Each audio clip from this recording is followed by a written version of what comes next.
Prohibí a toda la familia de mi marido poner un pie en nuestra casa. Y él sigue diciendo que la ignorante soy yo. Todo empezó cuando mi marido dijo que venían sus familiares a pasar 5 días en nuestra casa. Hasta ahí todo bien, digo más o menos porque ya odio las visitas, pero tuve que aceptar. Y venían 6 personas, las hermanas, los cuñados y los padres de mi marido. La casa aquí es grande. Tiene 5 habitaciones, así que estaba bien. Llegaron y los traté súper bien, como si fueran mis familiares. El primer día hice la comida. Todos se sentaron, comieron. No me ayudaron en nada, ni mucho menos lavaron un plato. Ya estaba molesta, pero no dije nada. Respiré hondo y lo dejé pasar. El segundo día me levanté temprano, hice el desayuno para todos yo sola porque nadie se ofreció a ayudarme. Se sentaron, comieron, otra vez no lavaron una taza y salieron a pasear. Mi casa era un desastre y ni siquiera me invitaron a salir con ellos. La tonta de aquí se quedó limpiando la casa, porque ni siquiera hicieron la cama, y mi esposo me pidió que hiciera el almuerzo, y lo hice. Hasta aquí todo bien. Comieron y otra vez no lavaron ni un plato. En ese momento me puse nerviosa y fui a hablar con mi marido, y le dije, mira, si están aquí, al menos deberían lavar los platos de los que comen, o ayudarme a hacer la comida, porque así no. Él me dijo que yo estaba siendo ignorante, que cuando mi familia venía a la casa yo hacía todo por mi familia, pero cuando mi familia viene a la casa me ayudan a cocinar, lavan los platos, hacen su cama. Ok, le dejé claro que no estaba a gusto con la situación, y me dijo que se lo diría a su familia. Al día siguiente me levanté temprano, volví a hacer café para todos, pero esta vez no tenía café. Me fui a la habitación, me preparé y les esperé en el salón.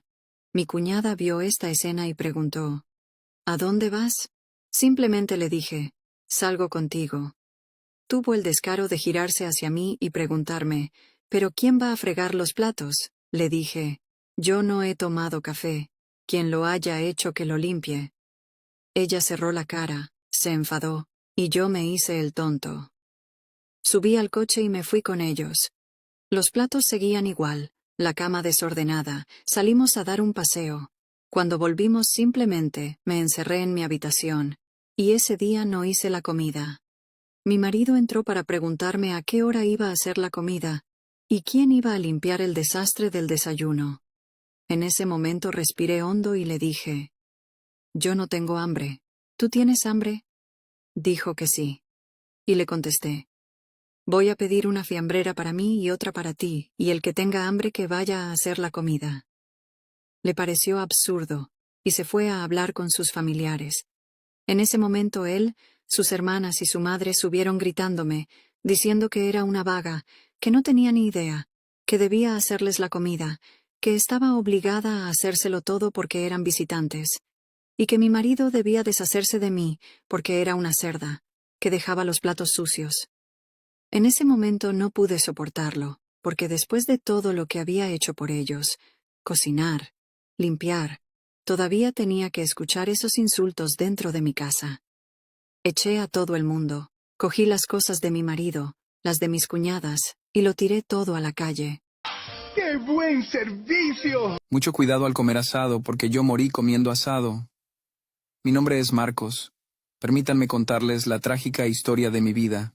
Como un asado familiar terminó provocando mi muerte.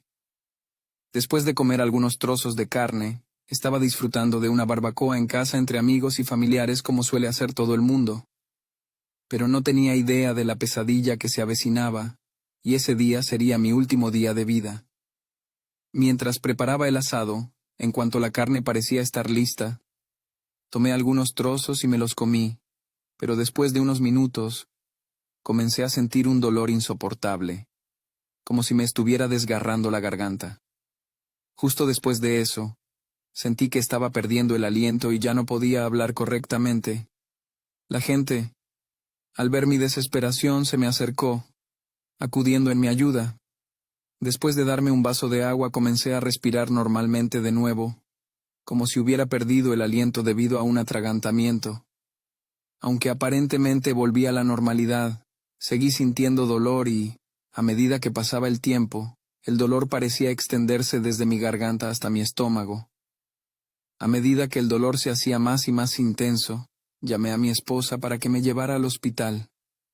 Al llegar allí, luego de que el médico me examinara y me viera la garganta, al parecer no notó nada fuera de lo normal, por lo que me pidió que me fuera a casa a descansar. En caso de que el dolor no se me pasara, me dijo que hiciera una tomografía computarizada para saber de dónde podría provenir este dolor. Pero el mismo día que salí del hospital, me desperté completamente en pánico ya que nuevamente no podía respirar, y mi pijama estaba completamente empapada en sangre, así que mi esposa me llevó de urgencia al hospital nuevamente, y me dieron medicamentos para que pudiera respirar correctamente nuevamente y controlar mi hemorragia interna. Poco después me trasladaron a una sala de rayos X, pero nuevamente perdí el aire y comencé a vomitar sangre. La gente llamó al médico a cargo del turno, pero esta vez no pudieron estabilizarme y terminé muriéndome en la mesa de rayos X. Mi muerte hasta entonces, que parecía un misterio, la razón terminó siendo revelada en mi informe médico sobre mi muerte. Cuando salió el resultado de mi examen, se encontraron 4 cerdas de metal del cepillo que limpia la parrilla de la barbacoa. Cerdas de metal, las que tragué junto con la carne que puse en la parrilla. Minutos antes de limpiar la parrilla con un cepillo de metal, en medio de la sospecha de mi muerte, realizaron una minuciosa inspección a mi casa y decidieron pasar un imán sobre la parrilla, donde se encontraron más de 104 cerdas metálicas agrupadas sobre la parrilla de la parrilla.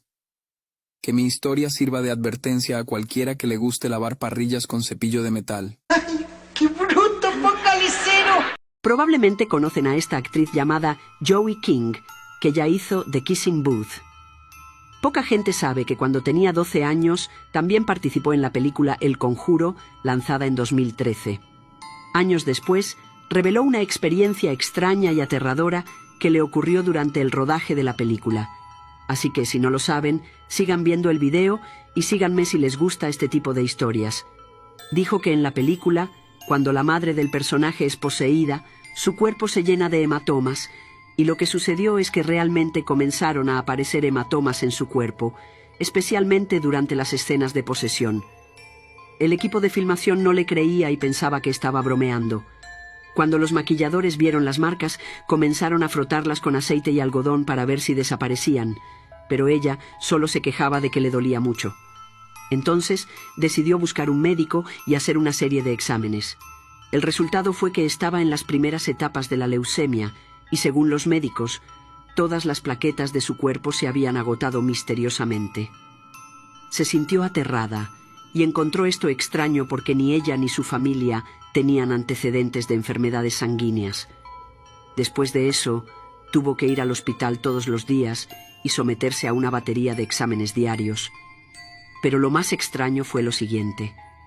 Todo esto desapareció y se recuperó por completo tan pronto como terminó el rodaje de la película. Mucha gente podría decir que utilizó esta historia para ganar fama a expensas de la película que acababa de ser lanzada, pero no contó esta historia en el momento en que se estrenó la película en 2013. Solo lo reveló años después y dijo que ni siquiera se sentía cómoda recordando esta historia. Ahora, díganme, ¿cómo es posible? ¡Tengo miedo! ¿Conoces el caso bizarro de esa niña que fue poseída después de comer cenizas humanas? Este caso ocurrió en Venezuela en 2019. Narieli Cacharuco tenía solo 15 años, cuando fue víctima de la crueldad de su propia amiga, Stephanie Carolini, de 19 años. A finales de 2019, Narieli y Stephanie habrían comenzado a salir con el mismo chico sin saberlo. Pero Stephanie lo descubrió y planeó acabar con Narieli para poder quedarse con el chico. Stephanie tomó varios objetos personales de Narieli, como pasadores para el cabello y ropa. Luego fue al cementerio, abrió una tumba y tomó los huesos de una persona fallecida.